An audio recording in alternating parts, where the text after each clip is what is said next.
Everyone, welcome to सपना study academy.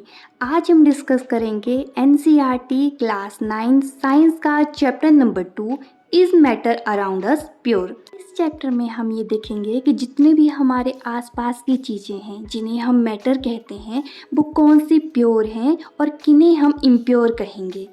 अभी जैसे ही हमने प्योर वर्ड सुना तो हमारे माइंड में सबसे पहले ये स्टिक करता है जितने भी कंज्यूमेबल आइटम्स होती हैं, जैसे घी हो गया, दूध हो गया, तो इन पैकेट्स पे क्या लिखा होता है? प्योर।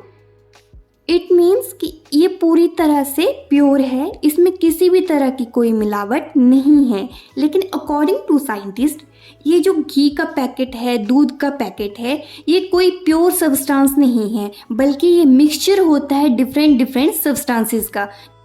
फॉर एग्जांपल जैसे मिल्क है तो ये बना होता है वाटर से, फैट से, प्रोटीन से, तो ये डिफरेंट डिफरेंट सब्सटेंसेस का मिक्सचर होता है। तो अकॉर्डिंग टू साइंटिस्ट जो मिल्क है वो प्योर नहीं है, इसे हम मिक्सचर कंसीडर करते हैं। तो जो मैटर है वो प्योर भी होते हैं और कुछ मैटर मिक्सचर होते हैं। प्योर में आ जाते हैं एलिमेंट एंड कंपाउंड और मिक्सचर में आएंगे homogeneous mixture and heterogeneous mixture. इन्हें अब हम वन बाय वन स्टडी करेंगे। फर्स्ट आता है प्योर सब्सटेंस। तो प्योर सब्सटेंस क्या होता है कि इसमें सिंगल टाइप ऑफ पार्टिकल्स ही मौजूद होते हैं, मतलब एक ही तरह के पार्टिकल से ये बना होता है।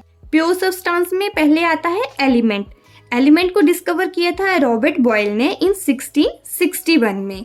ये जो एलिमेंट होता है एक ही तरह के एटम से मिलके बना होता है। अभी जैसे आपका हाइड्रोजन एलिमेंट है तो इसमें पूरा का पूरा ये हाइड्रोजन से बना होगा।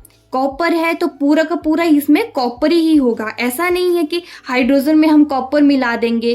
तो ऑक्सीजन होगा तो पूरा का पूरा ऑक्सीजन से बना होगा। जो गोल्ड है पूरी तरह से गोल्ड के ही एटम से बना होता है, तो इसे हम कहते हैं एलिमेंट। एलिमेंट्स होते हैं, इन्हें हम फर्दर ब्रेक डाउन नहीं कर सकते हैं। तो हम किस तरह से एलिमेंट को डिफाइन करेंगे? Element as a basic form of matter that can not be broken down into simpler substances by chemical reaction. किसी भी केमिकल रिएक्शन की हेल्प से हम इन्हें ब्रोकन डाउन नहीं कर सकते हैं। और ये डेफिनेशन दी थी लॉरेंट ने, जो एक फ्रेंच केमिस्ट हैं। उन्होंने ये सबसे पहले डेफिनेशन को एस्टेब्लिश किया था। एलिमेंट्स 3 टाइप्स में हमें देखने को मिलते हैं। एक है मेटल्स, सेकंड है नॉन मेटल और थर्ड आता है मेटलॉइड्स। मेटल्स कौन कौन से होते हैं? जैसे गोल्ड है, सिल्वर है, कॉपर, मरकरी, ये सब क्या आते हैं? मेटल्स होते हैं। तो इनके प्रॉपर्टीज़ क्या है? शाइनी होंगी। आपने देखा है गोल्ड है, सिल्वर है, किस तरह से हमें चमकते हुए दिखाई देते हैं। इनका जो मेनली कलर होता है वो होगा सिल्वरी ग्रे या फिर हमें गोल्डन येलो कलर में दिखने को मिलते हैं। जो मेटल्स होते हैं बहुत अच्छे कंडक्टर होते हैं हीट और इलेक्ट्रिसिटी के, बहुत अच्छे से हीट और इलेक्ट्रिसिटी को कंडक्ट कर सकते हैं। नेचर में डक्टाइल होते हैं, मतलब इन्हें हम एकदम वायर्स में कन्वर्ट कर सकते हैं। मेलेबल होते हैं। आप एक हथौड़ा लीजिए, उसे मार मार के आप उन्हें एकदम थिन शीट इनकी बना सकते हैं। सोनरस होते हैं, जैसे आप इन पे हिट करेंगे तो ये रिंगिंग साउंड प्रोड्यूस करते हैं, उन्हें हम कहते हैं सोनरस। जो मरकरी होता है एक ऐसा मेटल है जो रूम टेम्परेचर पे लिक्विड होता है, बाकी जितने भी हैं सारे के सारे सॉलिड होते हैं। सेकेंड आ जाती है नॉन मेटल्स। अभी नॉन मेटल्स में क्या क्या हम पढ़ेंगे? हाइड्रोजन, ऑक्सीजन, कार्बन, ये सब क्या है? नॉन मेटल्स हैं और भी इसके एग्जाम्पल्स होते हैं।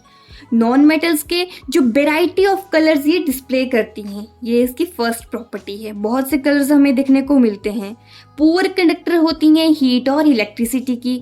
इनमें कोई शाइन नहीं होती है, ना ही इन्हें हम एकदम हथौड़ा मार मार के क्या कर सकते हैं, शीट में कन्वर्ट नहीं कर सकते, और ना ही इन्हें अगर हम हिट करते हैं तो ये रिंगिंग टोन भी प्रोड्यूस नहीं करती है।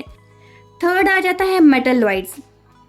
तो ऐसे एलिमेंट्स जिनमें थोड़ी सी मेटल की प्रॉपर्टीज होती हैं और थोड़ी सी नॉन मेटल्स की भी प्रॉपर्टीज ले लेते हैं, तो इन्हें हम कहते हैं मेटलॉइड्स। जैसे boron, silicon, germanium, etcetera etcetera, ये सब एग्जांपल्स हैं मेटलॉइड्स के। अभी तक 100 एलिमेंट्स को हमने पता लगा लिया है, जिनमें से जो 92 हैं वो नेचुरली अकरिंग है, नेचुरली हमें मिले हैं, और जो रेस्ट बचते हैं 8 वो मैन मेड हैं, जिन्हें हमने खुद बनाया हुआ है। तो ये आपकी बुक में एलिमेंट का टॉपिक दिया हुआ था, इसके अलावा आपको कुछ और पढ़ने की नीड नहीं है, बस इतने से आपका हो जाएगा। इन प्योर सब्सटेंस आ जाता है कंपाउंड। कंपाउंड किसे कहते हैं? कंपाउंड मिलके बना होता है दो या दो से ज़्यादा एलिमेंट से। अभी मिलके बना है ज़्यादा एलिमेंट से, तो ये तो मिक्सचर की तरह लग रहा है। तो मिक्सचर और कंपाउंड में क्या डिफरेंस रहता है? कंपाउंड में क्या होता है कि इसमें जो भी प्रोपोर्शंस होती हैं वो एकदम फिक्स रहती हैं और इन्हें हम अलग नहीं कर सकते। जितने भी एलिमेंट्स होते हैं इन्हें हम ऐसे फिजिकल मेथड से अलग नहीं कर सकते हैं। जैसे आपका वाटर है, इसमें 2 हाइड्रोजन होंगी, 1 ऑक्सीजन होंगी। अभी ऐसा कोई फिजिकल मेथड तो नहीं है कि हम हाइड्रोजन को अलग कर दें, ऑक्सीजन को अलग कर दें और इनका जो प्रोपोर्शन है वो भी डेफिनेट रहता है। ऐसा नहीं है कि हम 3 हाइड्रोजन यूज़ कर लेते हैं या फिर आप 1 ऑक्सीजन यूज़ कर लेंगे तो इससे तो आपका पानी नहीं बनेगा। तो कंपाउंड बनाने के लिए हमें एक तो प्रोपोर्शन को फिक्स रखना पड़ेगा और दूसरा ये कि किसी भी मेथड से हम इन्हें अलग नहीं कर सकते हैं। ये और भी एग्जाम्पल हैं जैसे शुगर, मीथेन, सॉल्ट। सेकेंड आता है मिक्सचर।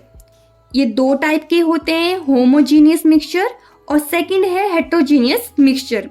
जो होमोजीनियस मिक्सचर होते हैं इनका जो कंपोजिशन है वो यूनिफॉर्म होता है।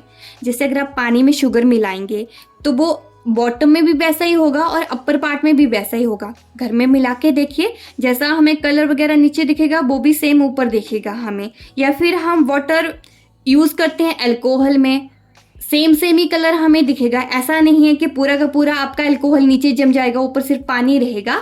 तो एकदम से यूनिफॉर्म इसका कंपोजिशन हमें देखने को मिलता है।